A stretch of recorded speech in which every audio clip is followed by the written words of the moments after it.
I think it's coming up on a year that Coach Hughes has been gone. What was your thoughts at the time of his death?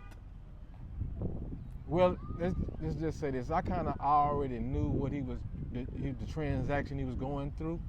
I kind of already knew that, the transition. I already knew what he was going through, so it wasn't as bad maybe as it hit a lot of people. Yeah. Because I had always still been in contact, with his son, with Bob Jr. Yeah. So he would always kind of let me know what was going on. Okay. So, now did it hit me? Yeah, it hit me because that was like my father, man. So yeah, it hit me. Yeah. It hit me. Yeah. Yeah. What is your one of your most important memories about Coach Hughes? Or even if you got more than one. Let's just say, like, when I was in the 9th grade, like I said, I didn't play basketball, man. I started playing basketball in the 9th grade. So a lot of the guys that were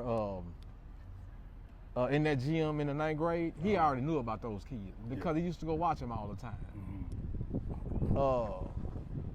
Once I got in that gym and I started playing for the man, and that man took me under his wing like he was my daddy, man. So I know one time in the 9th grade, man, I got real sick, and my mom and dad, they had to be at work at 6 o'clock in the morning, That man came and knocked on my door and asked me why I ain't at school, man. And I told him what was going on. I said, man, I'm sick.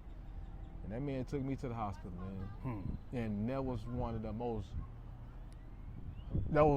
memorable things at Dunbar.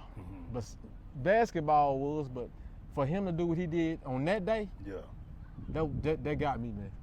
And from that day on, I bought into everything that man said. Yeah.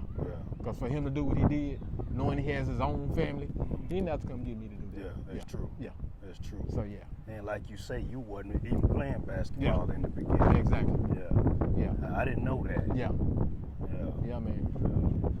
So, and that was in the 9th grade? That was in the 9th grade. So you can just imagine throughout the 4 years that I was there, how much stuff he did for me without even asking to do it. He volunteered his time.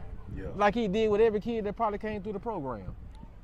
But it was just, for me, it was different, because like I say, man, I had a family at the house. Yeah. My dad and my mom, I got four brothers and 2 sisters. He didn't have to do what he did, because they could have took out the time to do what he did. But he chose to do it on his own. Yeah.